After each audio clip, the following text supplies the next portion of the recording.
The goal of this video is to get you more acquainted with different mod installation procedures. We'll do this by building out your load order with a few more essential mods.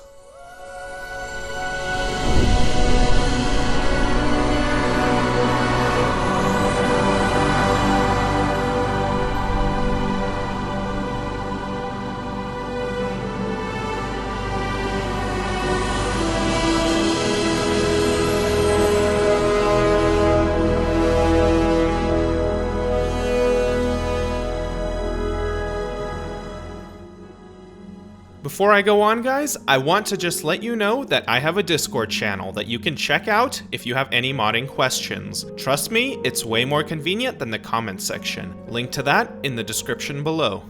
This video serves as a bridge, if you would, between my last video, where we talked about SKSE 64, and my next video, which will be about a tool called Loot. Before I can get into Loot though, I really want you to be comfortable with the process of installing a variety of different basic mods for your game. With this video, you will get to a level where you are comfortable downloading some mods on your own and trying them out.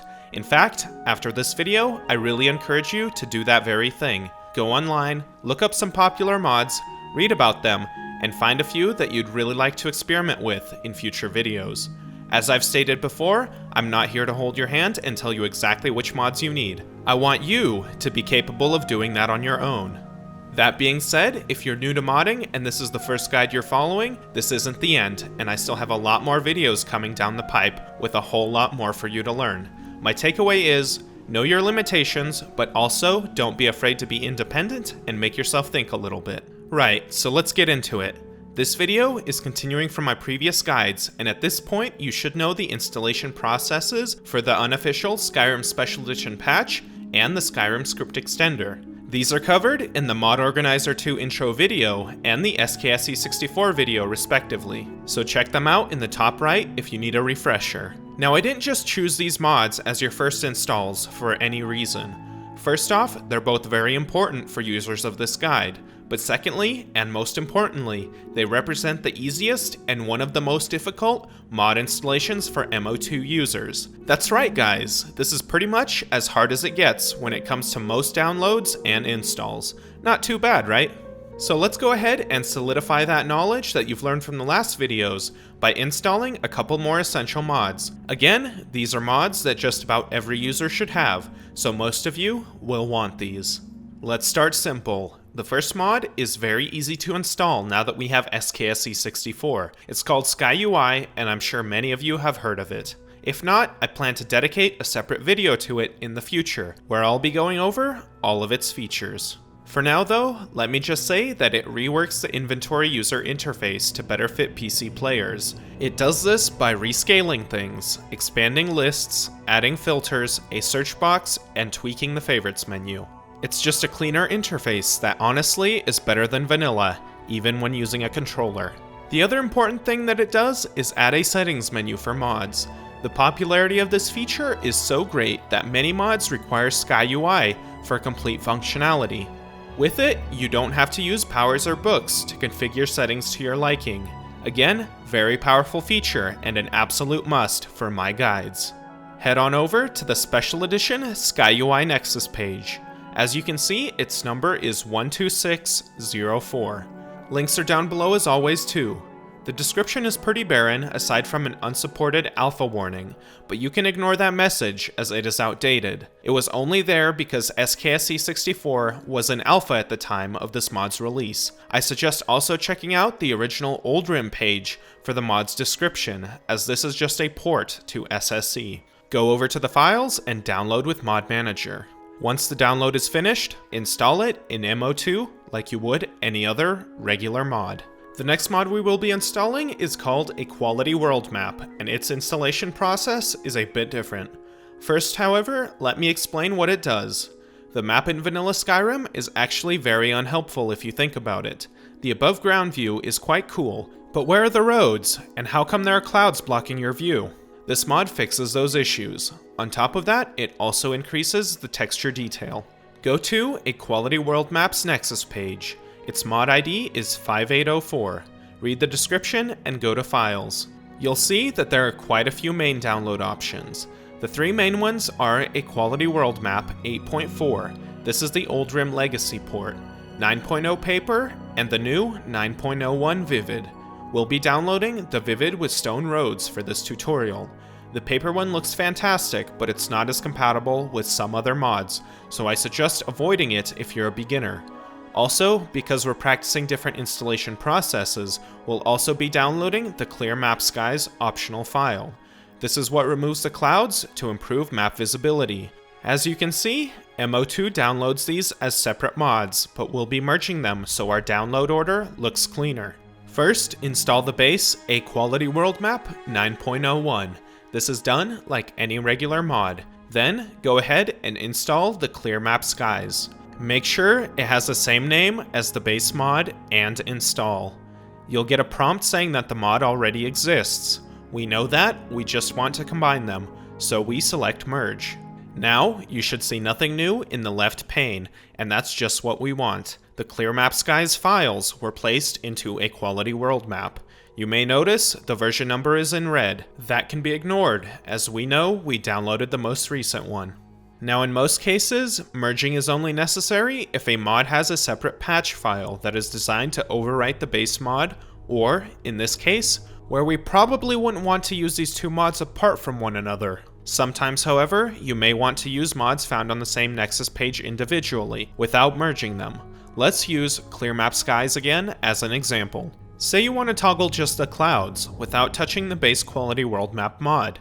In this case, we would simply reinstall a Quality World Map again, and Clear Map Skies, but this time we name them something different. Let's name Clear Map Skies just that. Now, as you can see, they appear as separate mods in the left pane, so we can toggle them individually, but now they take up twice the room.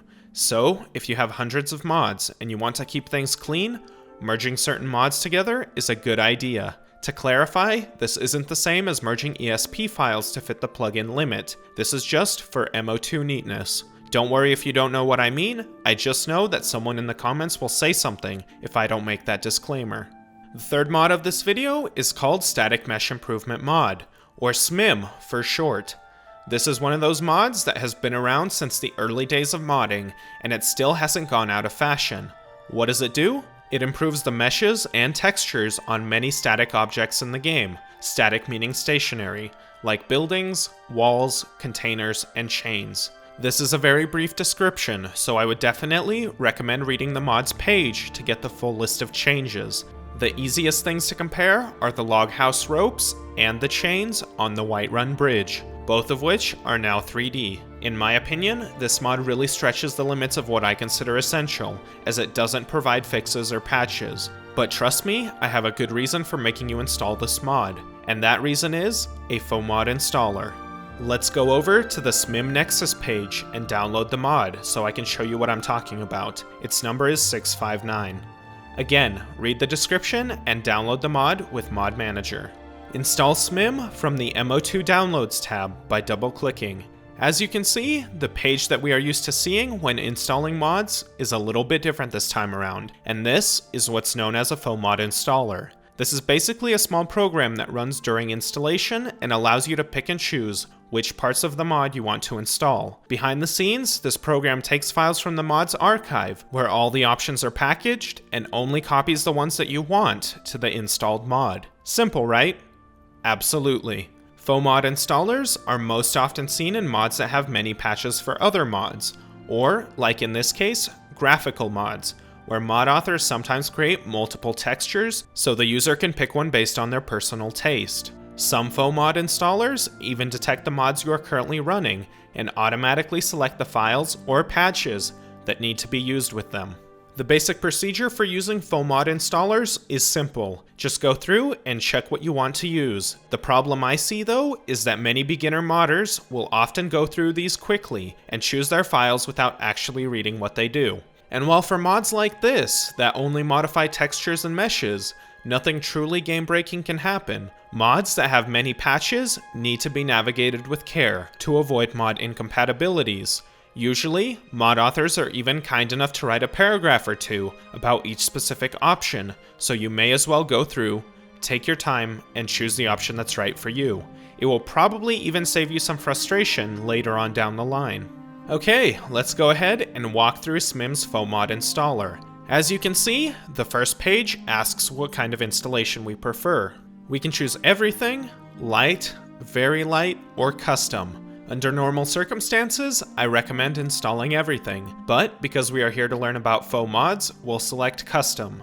Remember, if you want to just get the recommended everything files after this tutorial, you need only uninstall and reinstall the mod. Hit next. Now, this page contains anything and everything included in the mod. As you can see, there are categories for different types of objects and all their options. The main thing I want to point out is that bubbled lists can only have one item selected, while square checkboxes can have multiple items selected or none at all in the same category. For this mod, there are no such categories, but I thought I'd let you know for the future. So go ahead, pause the video, read the descriptions, and choose which options you would like. With this mod, there's nowhere you could go wrong, so go nuts. Alright, you get everything you want? Cool. Go ahead and install. As you can see, there's really not much to faux mods, so long as you read the descriptions. After you activate the mod in the left pane, you should be good to go. We're finally at our final mod, SSE Engine Fixes. This mod fixes numerous behind-the-scenes bugs of the game engine. These are rather difficult to explain quickly, but I can give you two examples. The first issue is when you set the game's timescale. That's how fast the day goes by. The animations of the water are also adjusted when you do this. The second example involves reloading the game during combat. When this happens, the NPCs actually have their perks multiplied by 2, giving them an unfair advantage. I believe that this can actually keep stacking as well. This is as far as I will go. The rest is on the mod page if you're interested. The gist of it is, this mod is for everybody. Since you've already watched the last video and installed SKSE correctly, this one should be a breeze. Go over to the Mods Nexus page. The ID of this one is 17230. After reading the description, in the Files tab, you'll see two main downloads, Part 1 and Part 2. Part 1 is installed like any other mod through MO2. I'll let you do that on your own, since by now you're more than capable. Part 2, on the other hand, is installed manually into the game folder. Basically, this is installed the exact same way as SKSE 64, but in this case, the mod author was kind enough to separate the data folder from the other files. If you're a little foggy on the data folder installation, don't worry, I'll be going over that part again. Manually download Part 2 and open it up with 7-zip, be that directly from your browser or your downloads folder. As you can see, this mod has 3 files that are to go into the game folder. These are DLL files that contain code necessary for the mod to function properly. Now, after you've opened up your game folder, simply drag these files in there, making sure not to accidentally drag them into any other folder. And that's it. Now that you have both parts installed, the mod should work correctly. Let's recap the takeaways of this video. We've reviewed the basic mod installation procedure by downloading and installing SkyUI. We've then learned about mods with multiple files and how to merge them into one mod for MO2. Next, we tackled a faux mod installation with the help of SMIM. And finally, we've reviewed game folder and data folder installations for special case mods. Be sure to take this knowledge with you to the next video. My recommendation now is for you to go out and install some mods on your own before the next video. Try to find some with ESP files, as those will be necessary for loot. That just about wraps it up for this one, guys. Remember to check out my Discord channel if you have any prolonged questions. Link to that is down below. If it's something brief, throw it in the comments. I try to get back to those as quickly as possible. Like the video, subscribe, and do all that fun stuff. The next video is to your left if it's out, and the overview of my guides is to the right if this is your first video. See you in the next one.